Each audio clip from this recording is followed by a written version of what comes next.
Nice. It is so good to see you. It's so good that you're here. Welcome to the 365 Success System Online School, and welcome to the class about stress, anxiety, and depression. I named my dog 5 miles so I can tell people that I walk 5 miles every day. Get it?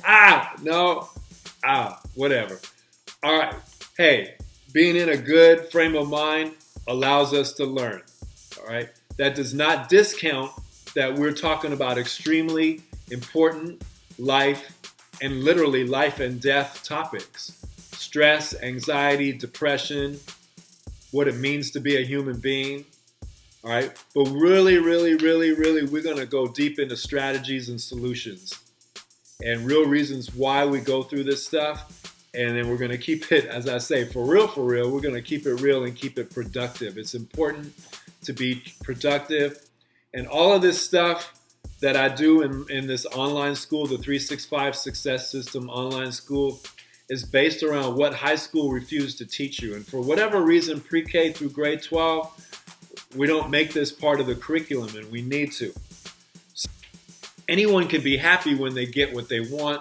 The challenge is to stay grateful and peaceful even when the world around you feels crazy and dangerous and horrible. And that's really the key. And gratitude, gratefulness, that's going to be a recurring theme through this whole class. Having anxiety and depression is like being scared and tired at the same time. It's the fear of failure but no urge to be productive. It's wanting friends but hating to socialize. It's wanting to be alone but not wanting to be lonely. And it's feeling everything at once and then feeling paralyzingly numb. It's all true. And it's a really difficult place to be in, but we don't have to stay there. We really don't. Mental pain is less dramatic than physical pain, but it's more common. And it's also more hard to bear. The frequent attempt to conceal mental pain increases the burden. It is easier to say my tooth is aching than to say my heart is broken. And that's another fact. So we're going to work through that on how we're not going to stay silent about this stuff no more, and how for real, that we're going to embrace that change is possible and doable, and it's going to happen. What we're going to watch is a talk she did in front of teachers at a convention in Austin, Texas.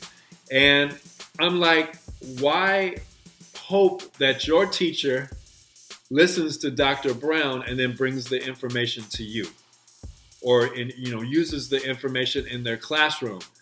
I'm not waiting for that. So I'm bringing you exactly what Dr. Brown is teaching to the teachers so that you can learn from her.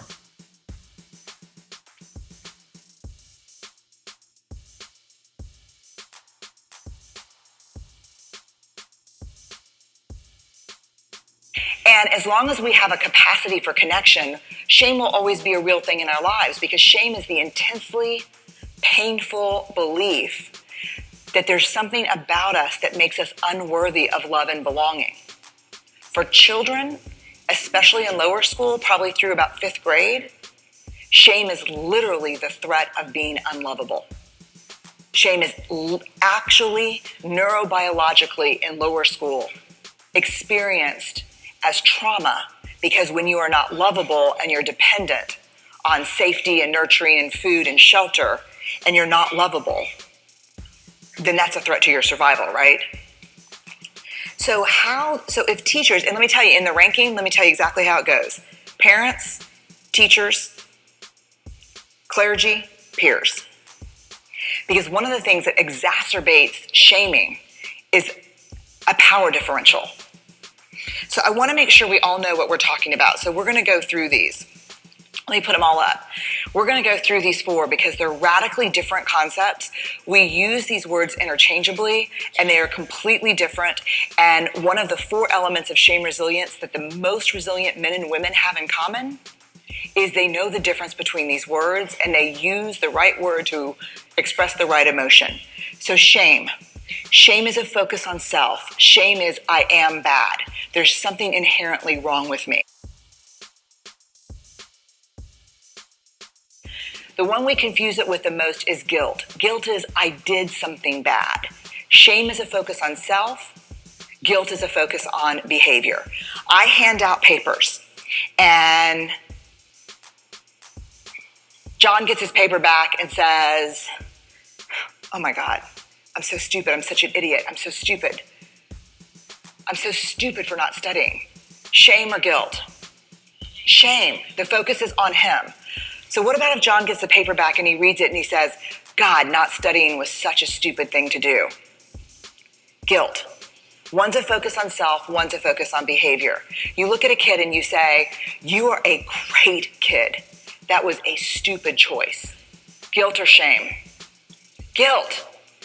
So let me ask you, let me give you a visceral understanding of why this is different.